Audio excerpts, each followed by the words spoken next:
Hello and welcome, ladies and gentlemen of YouTube and the world. So welcome back to another Kyle Minger Show video. And today I'll be doing another review for the Book of Boba Fett Episode 2, Chapter 2. So we're going to be leaving out from the last episode we saw last week on Wednesday during the holidays for Christmas and New Year's. And we are now on Episode 2 and we're going to see what's going to happen for Boba. What's gonna, entail for him, and are we gonna see like how he, recovers from, what happened to him when he got ambushed by that group of assassins?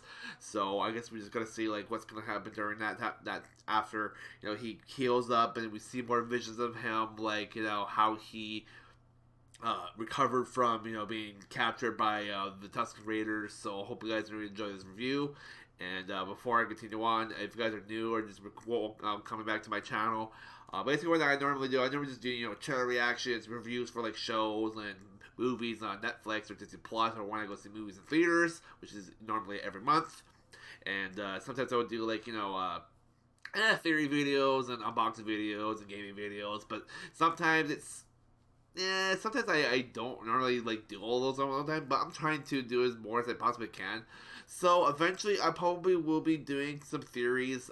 Don't know exactly when, but there is some theories I do want to talk about at one point, about like Spider-Man or Star Wars in general. And but yeah, so stay tuned for those future videos, and also I'll be doing another video soon, probably not maybe this week, maybe tomorrow, I'm not sure yet, but there is going to be a video I want to talk about for Five Nights at Freddy's, the movie, because remember a few years ago when I did a video about it? Well, guess what? It might be coming out this year, so stay tuned for that. So, before they do, guys, this episode is 51 minutes, it's close to an hour, and I'm actually kind of surprised this, Chapter 2 is actually an hour long, because like, a guy from one of my buddies from work is like, yeah, just to let you know, Kyle, the second episode is almost close to an hour. Like, really? He's like, okay, sure. But yeah, so it's 51 minutes, and I'll see you guys just a little later when it's done, and I'll give out my honest opinions, what I like about it, and I'll try not to like, spoil too much for you guys. So let's get started. Hey guys, so welcome back to another part of the video. So surprisingly enough, I actually really enjoyed the second episode of the Book of the Boba Fett. So here's why. Okay, so in the beginning, we noticed that Boba captured one of the assassins, right, from the last episode, and so he was interrogating him at his palace, not Jabba's palace anymore, and it was kind of funny. He was trying to convince him to tell him who hired him, why was he and his group of gang of assassins were trying to assassinate Boba Fett, and they were able to drop him in the Rancor pit and thanked him to feed him towards the Rancor, and he was able to speak. I was like, it was the Maya, but there was no Rancor in there. It was empty. He was like looking at the gateway. He was like, it's empty. It's like he literally just blurred out who it was. So I thought that was kind of cool. So they go to the mayor's place, and they went to the Mas Espa or Elspa. I forget the name of that city place. It's Mount Mas Espa. Espa? Alsa.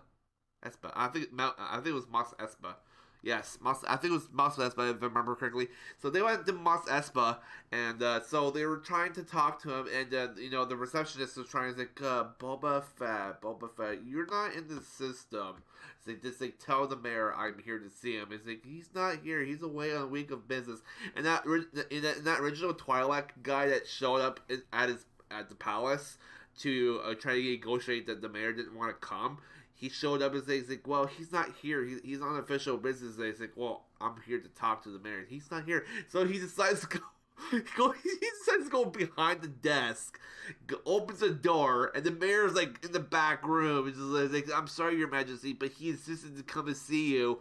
And so basically, I can't remember exactly what the race is called for the mayor. I know I've played over KOTOR games over the years, and I have played some other Star Wars games. I just can't remember the name of the race, because it's one of the aliens where they have the entire long neck with the head like this, and it's like really flat and it has the eyes. I just can't think of the name at the exact moment, but you guys can mention it in the comments down below. But yeah, so he was speaking his language, and he has this like this voice box on his neck. So basically, he was saying that he's like, "I don't know who sent this assassin to kill you, but it wasn't me." And one of his guards just shot the assassin, and he said, "It's like, here's your payment for the assassin." But basically, I don't know if the mayor was trying to was lying. Maybe he sent an assassin to kill him, or maybe it was somebody else. We don't know for sure, but it could have been. It could be somebody else, and maybe that someone else is trying to frame the mayor from trying to kill Boba. But who knows for sure? Or here's another theory. So after he goes out to out of the mayor's place, the mayor told him to go see somebody at that one bar he went to in the first episode, that with that Twilight lady. And so he went there to talk to her about a little bit of business. And what's it say right after everybody stopped in the entire cantina, and everyone is just like looking at the door, and Boba Fett just turns around, looks back for a sec. Well, he didn't really look back. He starts to walk out with him and Phineas Shang. Yeah, Phineas Shang. And so Shang went out with him, and the two other guards that were with him, they go outside. Everyone else is like outside the cantina, were just walking around still, but they're slowly stopping, and there's this group of people holding this like hover board. It kind of like how royal people hold up these things for royal people, basically back in the olden times, where they hold the royal princesses or princes on a chair, and they have these bars that they can hold them up so they don't go on the floor. So basically, it's kind of the same thing, and two Jabba creatures show up, and it's not apparently the slug male is a cousin to Jabba, and then the other one is his sister. So they actually had a plaque and the rights of they own the land, but basically Boba told him, he's like, I killed Jabba. Now this is my lands. Get off of my territory. And the I don't know what the guy, the slug's name was. He didn't even really mention it. I was literally paying attention. I was like, oh wow, Boba's not really having it. He doesn't really want these two to take over the territory. This is his territory. He literally conquered it. Technically, Boba actually did kill Jabba, but I know mostly Leia and Luke kind of did, but it was mostly Leia, because Leia actually killed Jabba. But Boba took all the credit because they left the planet. They're gone, and they're off world. So basically, he's just lying to everybody assumes that Jabba died by somebody, and I guess Boba decided to take the mantle. So they think, yeah, I killed Jabba. So basically, he's just telling his cousin, is just like, yeah, I killed Jabba. This is my territory. Get out of here. And he's not having it with them trying to claim the territory. He's like, no, I killed it. That's my palace. Get out of here before I get frisky. So, and then they just get out of here. And my theory is, I think he was the one that hired the assassins to take him out, not the mayor. So I think that's my theory, is that he was the one that did it. So probably, I wouldn't think the mayor would actually have the tendency to take out Boba Fett. I was like, why would the mayor do that? Because he wanted to make amends with Boba, and it was like, yeah, I had a feeling maybe somebody else. That's why he mentioned the mayor mentioned somebody else hired the hit on you. So I think it was Jabba's cousin that hired the hit, trying to take him out so they can try to get their territory back. But now, since Boba was alive and didn't get killed, and when the Jabba's cousin showed up with his sister, he was like, yeah, this is our territory. He's like, nope, sorry, I killed Jabba. This is my territory. Get out. But yeah, so after that, he went back to the palace. He went back inside back to tank, and then for the entire rest of the episode was just him with his flashback of him training at the Tuscan Raider camp. And I thought it was kind of cool. So they actually had him like help them, they were he was trained to help them how to steal technology. These he Bulba stole some speeders from a bar and brought them back. So he was able to train the Tuscan Raiders how to drive the speeders, and uh, and then after shortly after that, they actually have him do this trial something like thing. So they had this lizard go up in his nose, and they sent him onto a guide quest to basically snap a branch out of a tree, and he came back and and actually that's a bit later on, but before that he was actually able to train them how to rob a train. And a train was coming to attack to kill some Tuscan Raiders.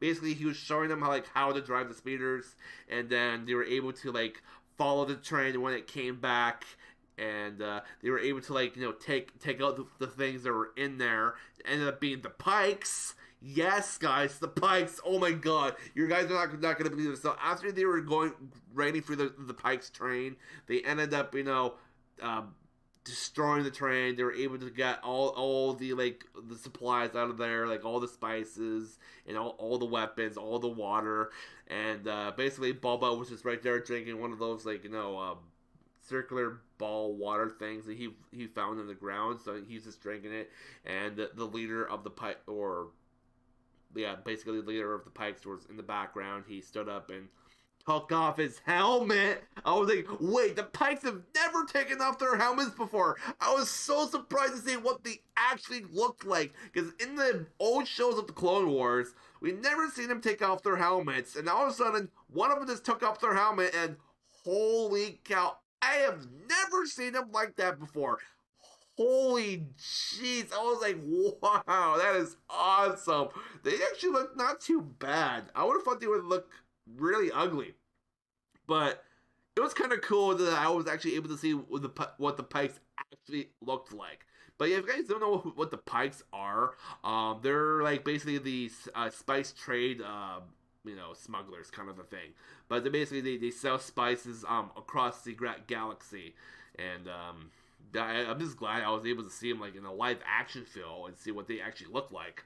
So but yeah, so after Boba helped the Tuscan Raiders to take out the spices, and he basically told the Pikes to grab a couple pieces of water so they can walk to the nearest spaceport so they can get off the planet. So they took all the supplies, and then during that process, what I said before, they ended up giving him a lizard to go up his nose. He ends up, actually, and the leader of the Tuscan Raiders told him to let that thing be your guide. So he went outside. He walked straight through the desert. Apparently, he found a tree. He was having hallucinations of a ocean.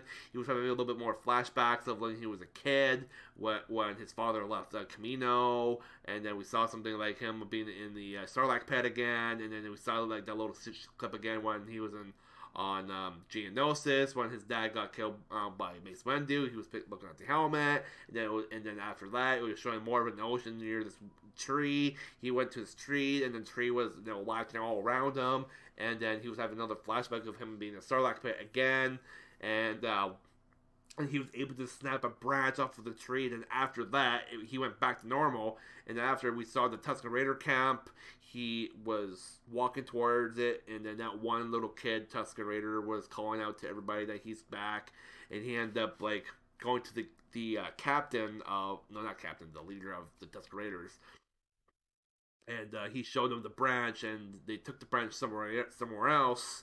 And the coolest thing is they were making him a Tuscan Raider outfit, and it was awesome. They really respect him now, and they really helped him out by showing them how basically Bubba was showing them how they use technology, how to use vehicles, how to use basically weapons more, and they were training Boba how to use one of those uh, baboos fucking sticks, whatever they're freaking called, baton sticks, and after they were able to make this cool like black like Tuscan Raider outfit, and after when they were putting on like the hood, I was like, that's Lord Sidious right there.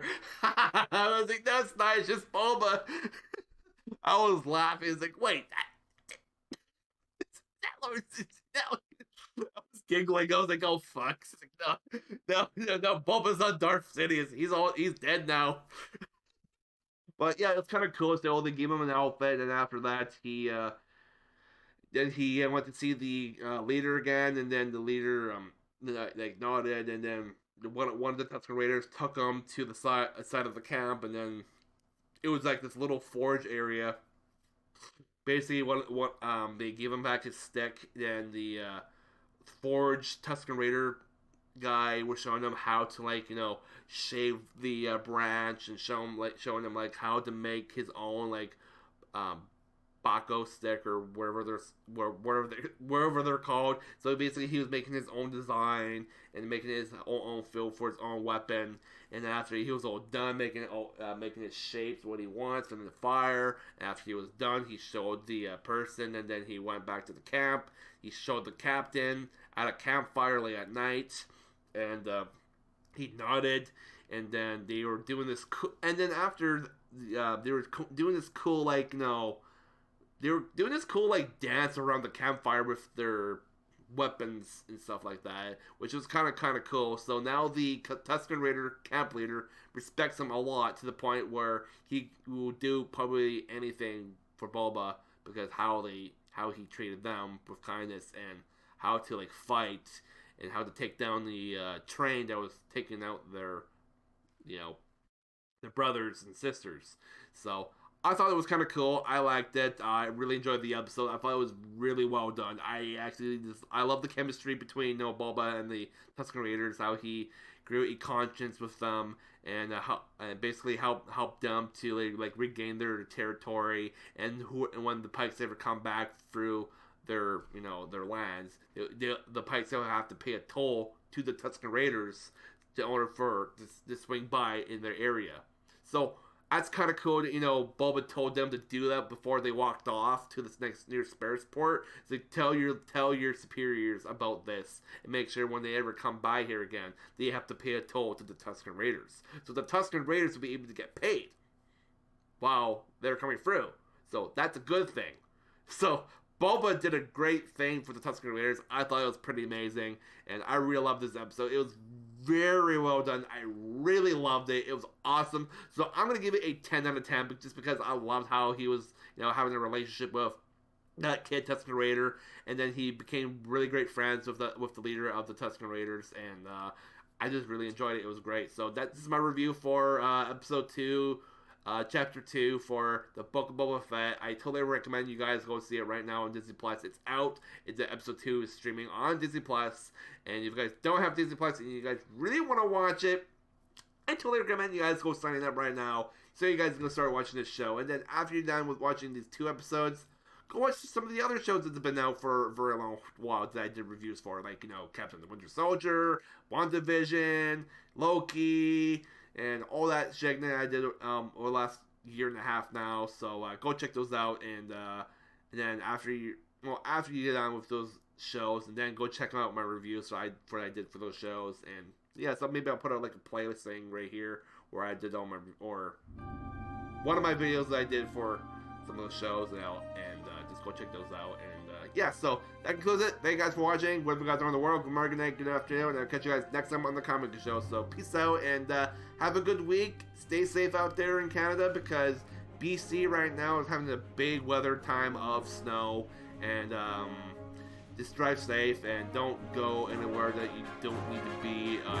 Probably rather want to stay in your home, stay warm, and stay cuddly to your bed, or to your wife, your girlfriend, or whatsoever. And stay safe, and I'll see you guys next time on the next video.